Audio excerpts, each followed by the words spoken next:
नमस्कार साथियों, मैं सौरभ कुमार स्वागत करता हूँ आपके अपने चैनल स्टडी बुक एकेडमी पर। साथियों, आज हमारी गणित की पहली क्लास है जिसमें हम आज आपको अनुपात समानुपात के बारे में चर्चा करेंगे। साथियों, सबसे पहले हम इसी चैप्टर पर चर्चा क्यों कर रहे हैं, क्योंकि यह चैप्टर हमारे कम से कम 4 या 5 चैप्टर पर प्रयोग किया जाता है, या 4 या 5 चैप्टर पर हम कह सकते हैं लागू होता है, जिसमें हमें क्या चीज दिया जाएगा। हमें सबसे पहले अनुपात का पता होना चाहिए कि अनुपात किस प्रकार विभाजित किया जाता है। जैसे हम आपको बता दें अनुपात समानुपात, अनुपात अलग चीज है, समानुपात अलग चीज है। अनुपात क्या होता है? अनुपात होता है कम से कम क्या होता है भाई? दो संख्याओं के बीच का सरलतम रूप। कम से कम दो संख्याओं के बीच का सरलतम रूप क्या कहलाता है भाई?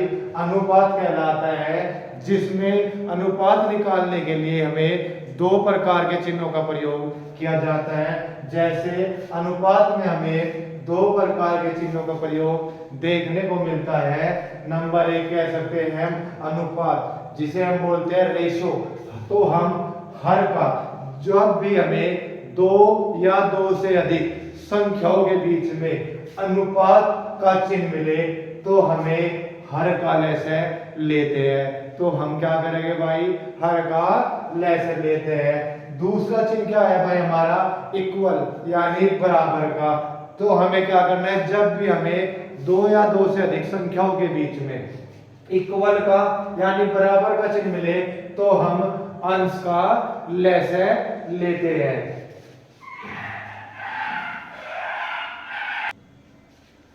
हमने अभी आपको दिखाया है कि अनुपात में सिर्फ हमें दो प्रकार के चिन्हों का प्रयोग किया जाता है। एक क्या होता है हमारा? इक्वल होता है। दूसरा हमारा होता है भाई अनुपात का यानी रेशो का चिन्ह। जब हमें दो या दो से अधिक संख्याओं के बीच में अनुपात का चिन्ह मिले तो इन बारे में हमें अभी चर्चा करते हैं। जैसे सवाल देखो, हमें क्या है, आपके सामने मैंने कुछ सवाल लिखे हैं अनुपात को रखने के, किस प्रकार से सवाल को रखकर आपके सामने दिया गया है। जैसे नंबर 1 सवाल आप देखो, a अनुपात b बराबर 2 अनुपात 3 है। अगर यहाँ से कहे आपको a की वैल्यू ज्ञात करनी, अगर आपको यहाँ पूछे a की वैल्यू ज्ञात करनी तो a की वैल्यू सीधी डायरेक्ट क्या हो जाएगी? पहली वाली, और b की वैल्यू डायरेक्ट क्या हो जाएगी? दूसरे वाली। तो a अनुपात b ज्ञात करना, हमें a अनुपात b ज्ञात करना, तो a अनुपात b कितना हो गया भाई हमारा? 2 अनुपात 3। तो सीधा मान हो जाता है, सिंपल सवाल, बिल्कुल सीधा। a की वैल्यू पहले वाली, b की वैल्यू दूसरे वाली। दूसरे सवाल पर बात पर चर्चा करते हैं। दूसरा सवाल देखो, हमें क्या दे रखा है? दो संख्याओं के बीच में इक्वल यानी बराबर का चिन्ह दिया है। जैसे इक्वल का चिन्ह हमने बताया था, जब भी दो संख्याओं के बीच में आपको बराबर का चिन्ह मिले तो हमें क्या करना है? अंश का लैसा लेना है। अब आपको हो गया कि जिसमें तो अंश ही अंश है, हर तो इसमें कुछ है ही नहीं, तो हम कह सकते हैं किसी भी संख्या को अगर हम 1 से भाग दे दें तो उस पर कोई फर्क नहीं पड़ता।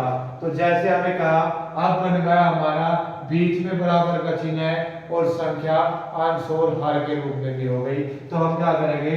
अंश का लैसा 2 का और 3 का लैसा लेंगे। 2 का और 3 का लैसा कितना होगा भाई हमारा?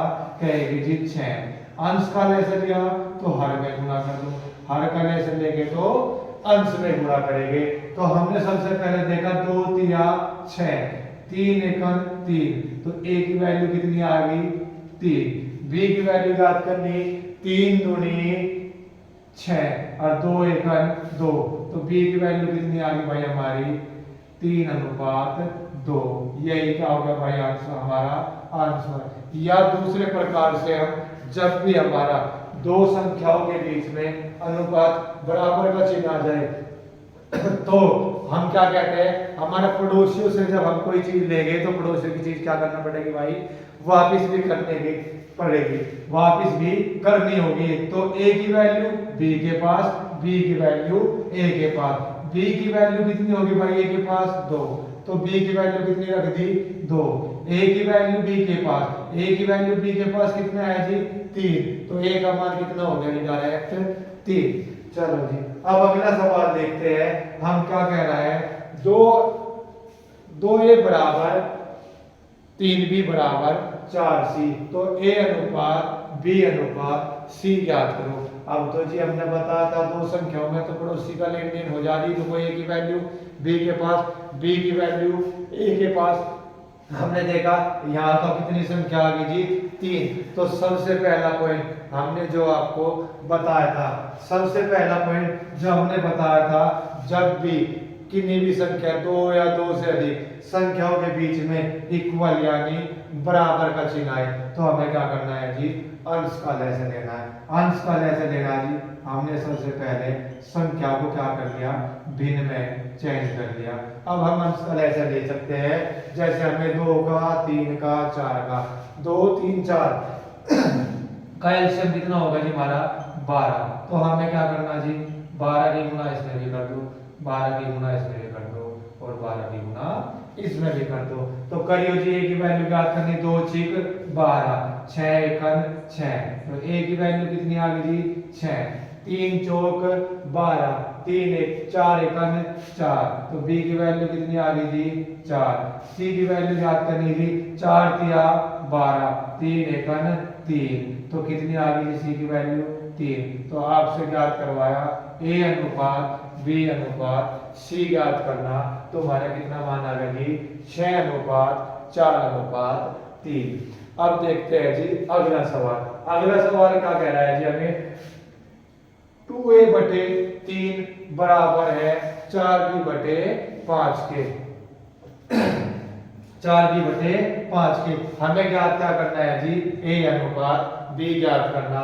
a अनुपात b ज्ञात करने के लिए हमने आपको बताया है दो संख्याओं के बीच में, दो संख्याओं के बीच में बराबर का चिन्ह हो तो क्या करना होता है जी अंश का लय से लेते हैं। अंश का लय से लेना जी, अंश में हमारी क्या संख्या है जी 2 और 4, 2 और 4 का एलसीएम कितना होगा जी 4, तो 4 से हमने क्या कर दिया जी दोनों संख्याओं में हर में गुणा कर दी। अब करते हैं जी 2 दूनी 4, तो 2 तिया कितना होगा जी 6, तो a की वैल्यू कितनी आ गई 6, 4 एकन 4, एकन चल गई 5 एकन 5, तो b की वैल्यू कितनी आ गई जी 5।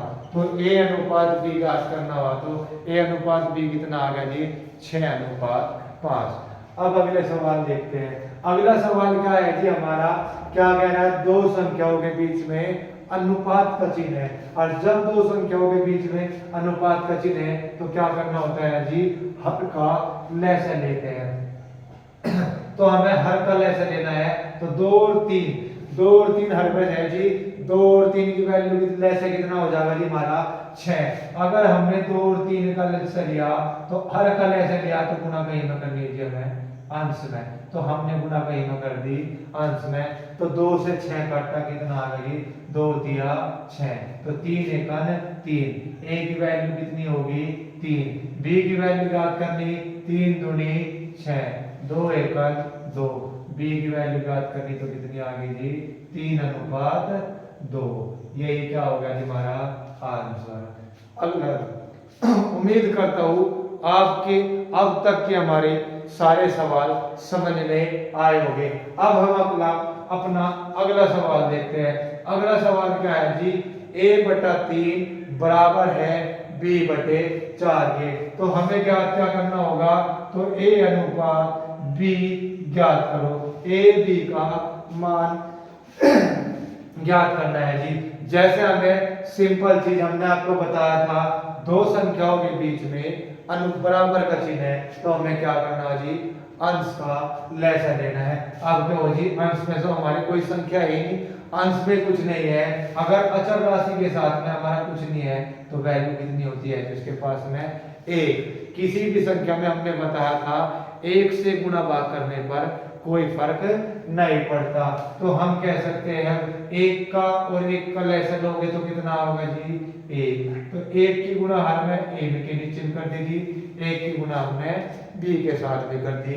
a का मान ज्ञात करना है तो 1 से 1 खत्म, तो a की वैल्यू कितनी बचेगी 3, b की वैल्यू कितनी बचेगी जी 4। तो a अनुपात b कितना आ गया जी हमारा 3:4। या हम सीधे शब्दों में आपको कह सकते हैं, अगर हमारा अंश में एक है तो जो वैल्यू जिसके बटे में है वो मान उसका डायरेक्ट हो जाएगा। जैसे हमें a के बटे में कितना है 3, a का मान कितना आ गया जी 3, b का मान कितना बटे में कितना है जी 4, तो b का मान कितना होगा जी 4। चलो जी इतनी बात समझ में आ गई। अब देखते हैं हम अगला सवाल। अगला सवाल क्या कह रहा है जी 2a बराबर है 4b बटे 5। 2a बराबर 4b बटे 5, तो a अनुपात b ज्ञात करो जी। सबसे पहली बात हमने देखा दो संख्याओं के बीच में क्या है जी बराबर का चिन्ह, और बराबर का चिन्ह होते ही हम क्या करते हैं जी अंश का लहज़ा लेते हैं। पहली संख्या कहीं जी भिन्न में नहीं है, उसके बटे में 1 कर लो तो हो गया हमारा आंसर हो गया जी। चलो जी अब 2 का और 4 का लहज़ा लेते हैं। 2 का 4 का लहज़ा कितना हो गया जी 4। अब 4 की गुणा पहली संख्या में भी और 4 की गुणा दूसरी संख्या में भी करा। अब तो जी a की वैल्यू ज्ञात करनी, 2 दूनी 4, तो a का मान कितना आ गया जी 2। b की वैल्यू ज्ञात करनी, 4 से 4 कट गया, कितना बच गया जी 5, तो a अनुपात b कितना हो गया जी 2:5। उम्मीद करता हूँ आपको अब तक इतनी बात समझ में आई होगी।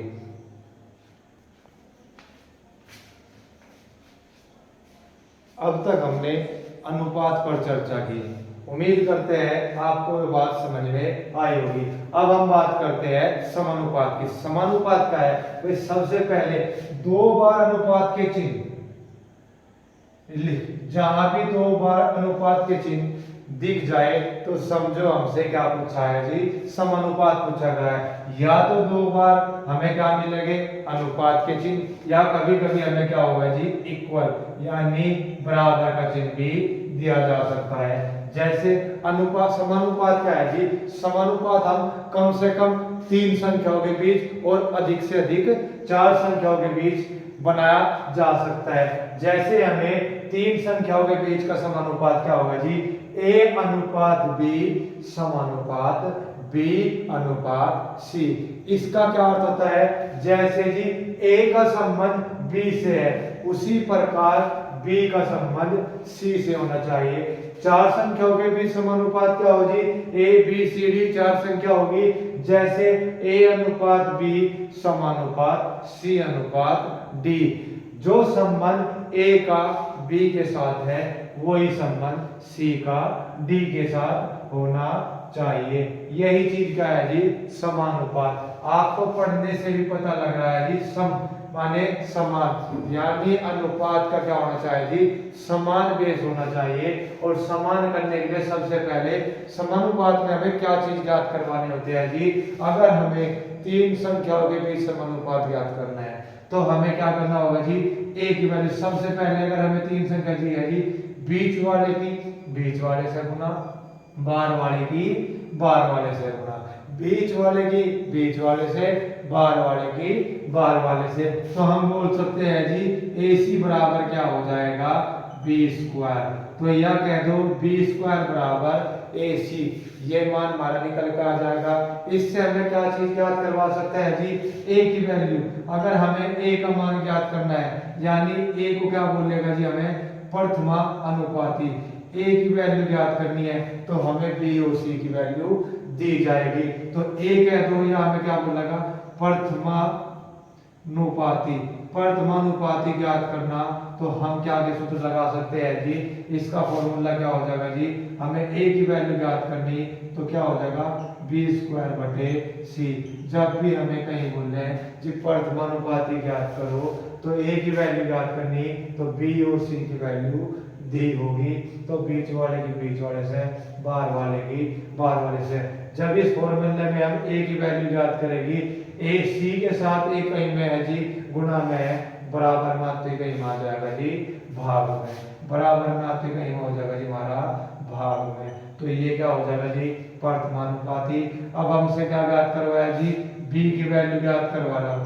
b की वैल्यू, b को हम क्या बोलते हैं जो सबसे ज्यादा पूछा जाता है? मध्यानुपाती। मध्यानुपाती। अब मध्यानुपाती हम किसे कह रहे हैं जी?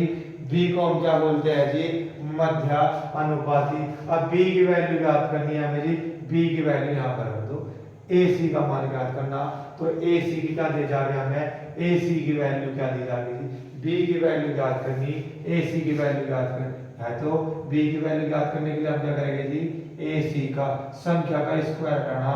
तो ए सी का क्या कर देंगे जी, अंडर दी रूट, यानी वर्गमूल निकाल देंगे। या हमसे क्या ज्ञात करवा सके जी, सी, सी बोलते हैं हम तृतीयानुपाती, सी बोलते हैं जब किसको जी, तृतीयानुपाती, यानी सी की वैल्यू ज्ञात करनी है। जब सी की वैल्यू ज्ञात करनी है, सी का मान आ जाएगा बी के बटे में, तो क्या हो जाएगा जी, बी स्क्वायर बटे सी। तो बी का मान, सी का मान ज्ञात करना है जी, तो ए बटे में आ जाएगा, तो क्या हो जाएगा जी, ए स्क्वायर बटे बी। सॉरी यहाँ पे ए का मान ज्ञात करना था, तो बटे में क्या होगा जी, सी। चलो जी, सी का मान ज्ञात करना तो क्या आ जाएगा जी, बी स्क्वायर बटे ए। अब हम बात करते हैं चार संख्याओं के बीच। जब हमें तीन संख्याओं के बीच समानुपात का संबंध ज्ञात करना हो, तो हमें कम से कम कितनी संख्या दी जाएगी जी, दो। कम से कम कितनी संख्या दी जाएगी, दो। और जब हमें चार संख्याओं के बीच समानुपात ज्ञात करना हो, तो हमें तीन संख्या दी जाएगी, ए बी सी। तो फिर पूछेगा क्या जी, मार्क्स है डी। तो क्या देगा, अगर बी सी डी दी है तो क्या पूछेगा जी, मार्क्स है ए। इसी प्रकार ए पूछना तो हमें क्या बोलेगा जी, प्रथमानुपाती, यानी ए को क्या बोलेगा जी हम, प्रथमानुपाती ज्ञात करो। प्रथमानुपाती ज्ञात करना है तो जी हमें पता है बिल्कुल सेम बात है, या तो हमसे प्रथमानुपाती या हमसे द्वितीयानुपाती,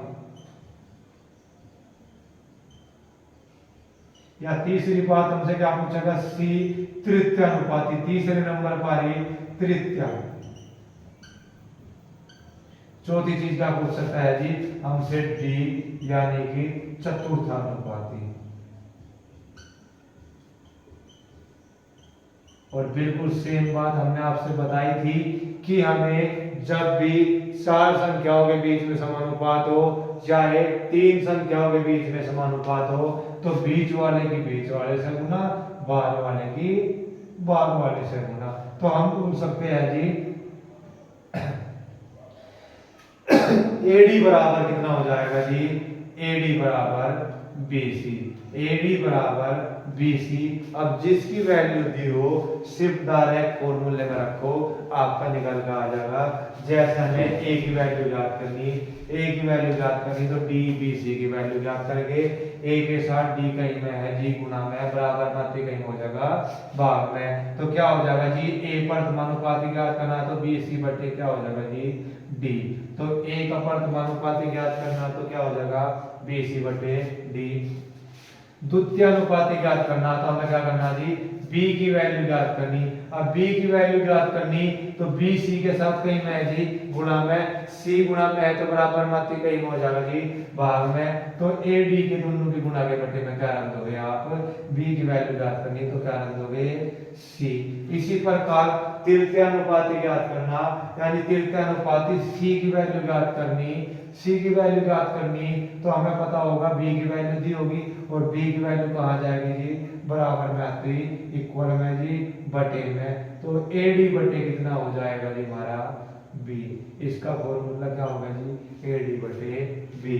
चतुर्थानुपाती ज्ञात करना, चतुर्थानुपाती यानी हमें d की वैल्यू ज्ञात करनी तो a b और c की वैल्यू हमें दी होगी, तो हमें चतुर्थानुपाती का क्या फॉर्मूला बन गया जी, हम देख सकते हैं d की वैल्यू ज्ञात करनी तो a कहाँ चला जाएगा, बराबर मात्रा बटे में। तो कितना हो जाएगा जी, bc बटे a। यू क्या हो जाएगा जी हमारा चतुर्थानुपाती। इससे हमारे सभी समानुपात के सवाल आसानी से हल किए जा सकते हैं। जैसे आप देखो जी, हमें कोई भी फॉर्मूला याद करने की जरूरत नहीं है, सिर्फ याद एक ही चीज रखनी है, एडी बराबर किसके हो जी, बीसी के। अब जिसकी वैल्यू दी है उसमें यहाँ पर क्या कर दो, उसका मान रख दो और साधा अपने आप पता लग जाएगा। जैसे एक उदाहरण के तौर पर हम आपको एक सवाल दे रहे हैं, उदाहरण के तौर पर मैं बोल सकता हूँ आपको 2:8 समानुपात 3 अनुपात क्या होगा, 3 अनुपात क्या होगा। तो इस सवाल में हम आपसे क्या कह सकते हैं जी, बीच वाले की संख्या। तो हमें क्या ज्ञात करना है जी, d का मान, यानी चतुर्थ अनुपाती ज्ञात करो। तो सबसे पहले हमें पता है बीच वाले की बीच वाले से और बाहर वाले की बाहर वाले से। तो क्या करेंगे जी, 8 गुणा 3 बराबर हो जाएगा 2 गुणा x। तो x के साथ 2 कहीं में है जी, गुणा में बटे में बराबर में आते कहीं में हो जाएगा जी, चिन्ह परिवर्तन हो जा, गुणा में है तो भाग में आ जाएगा, प्लस में है तो माइनस में हो जाता है। तो 8 गुणा 3 बटे में 2, तो x की वैल्यू कितनी होगी जी, 2 चौके 8, 4 दिया 12। तो x की वैल्यू कितनी होगी जी, 12। तो सिंपल तौर पर हम ज्ञात कर सकते हैं। उम्मीद करते हैं आपको इतनी बात समझ में आई होगी। धन्यवाद।